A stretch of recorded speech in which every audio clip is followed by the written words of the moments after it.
রাজশাহী। এখন শুনবেন স্থানীয় সংবাদ।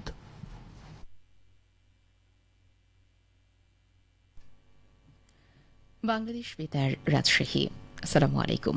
স্থানীয় সংবাদ পড়ছি শিখা খাতুন। নাটোরের শিক্ষার গুণগত মান উন্নয়নে মতবিনিময় সভা করেছে উপজেলা প্রশাসন। গতকাল বড়াইগ্রাম উপজেলা পরিষদ মিলনায়তনে অনুষ্ঠিত সভায় সভাপতিত্ব করেন উপজেলা নির্বাহী অফিসার লায়লা জান্নাতুল ফেরদৌস। সভায় উপজেলার শিক্ষা প্রতিষ্ঠানসমূহে শিক্ষার গুণগত মান উন্নয়ন ও সহশিক্ষা কার্যক্রমের বিষয়ে আলোচনা করা হয়। সভায় শিক্ষার্থীদের নৈতিক শিক্ষা, মানবিকতা চর্চা, পড়াশোনার প্রতি আগ্রহী করে তোলা, স্কুল চলাকালীন মোবাইল ফোনের ব্যবহার নিষিদ্ধ করার সিদ্ধান্ত গ্রহণ করা হয়। এছাড়াও সৃজনশীলতার বিকাশে প্রতিটি শিক্ষা প্রতিষ্ঠানে ল্যাঙ্গুয়েজ ক্লাব, বিজ্ঞান club, scout, girls guide, red ক্রিসেন্টের টিম গঠন, আন্তঃক্লাস ভিত্তিক বিভিন্ন প্রতিযোগিতা আয়োজনের পরামর্শ প্রদান করা হয়। রবীন্দ্র বিশ্ববিদ্যালয়ে স্থায়ী ক্যাম্পাস বিনির্মাণ প্রকল্পের ডিপিপি অনুমোদন হওয়ায় সিরাজগঞ্জের শাহজাদপুরে আনন্দ মিছিল ও সমাবেশ অনুষ্ঠিত হয়েছে। গতকাল শাহজাদপুর সচেতন নাগরিক ফোরামের উদ্যোগে এই কর্মসূচি পালন করা হয়। জাতীয় অর্থনৈতিক পরিষদ সভায় ৫১৯ কোটি টাকার প্রকল্প অনুমোদন হওয়ায় উপজেলা শহরের প্রগতি মোড় থেকে একটি আনন্দ মিছিল বের করা হয়। মিছিলটি শহর প্রদক্ষিণ করে প্রেস ক্লাবের সামনে এসে শেষ হয়। এ সময় অনুষ্ঠিত সমাবেশে বক্তব্য রাখেন শাহজাদপুর সচেতন নাগরিক ফোরামের আহ্বায়ক হুমায়ুন মির্জা, উপদেষ্টা ফরহাদ হোসেন, আবু জাফর ও আব্দুল মোমেন।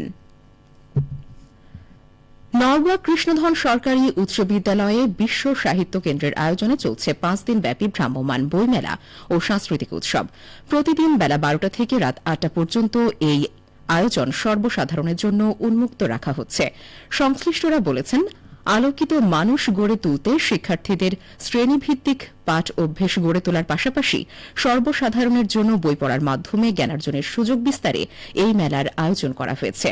এছাড়াও আগামী প্রজন্মকে সুস্থ সাংস্কৃতিক চর্চা ও সঠিক বিনোদনের সাথে পরিচিতি ঘটানো এই আয়োজনের অন্যতম উদ্দেশ্য। এই মেলা ও সাংস্কৃতিক উৎসব চলবে আগামী ২২ আগস্ট পর্যন্ত।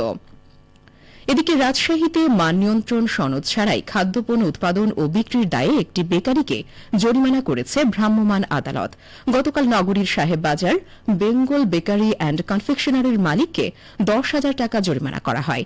ভ্রাম্যমাণ আদালত পরিচালনা করেন জেলা প্রশাসনের নির্বাহী ম্যাজিস্ট্রেট অয়ন ফারহান শামস। প্রসিকিউটর হিসেবে ছিলেন বিএসটিআইর রাজশাহী বিভাগীয় কার্যালয়ের কর্মকর্তা জুনায়েদ আহমেদ।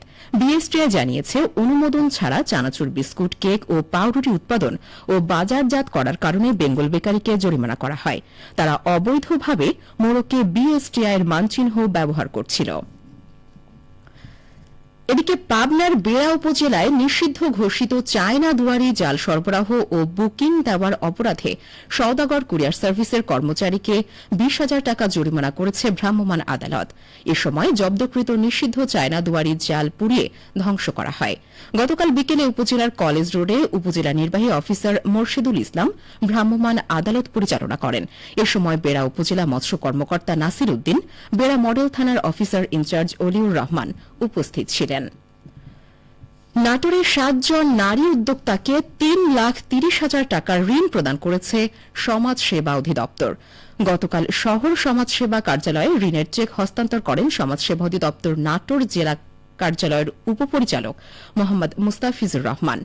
শহর সমাজসেবা কার্যালয়ের কর্মকর্তা মোহাম্মদ শফিকুল ইসলাম জানান, ৫% সার্ভিস চার্জে পল্লী সমাজসেবা কার্যক্রমের আওতায় এই ঋণ প্রদান করা হয়েছে।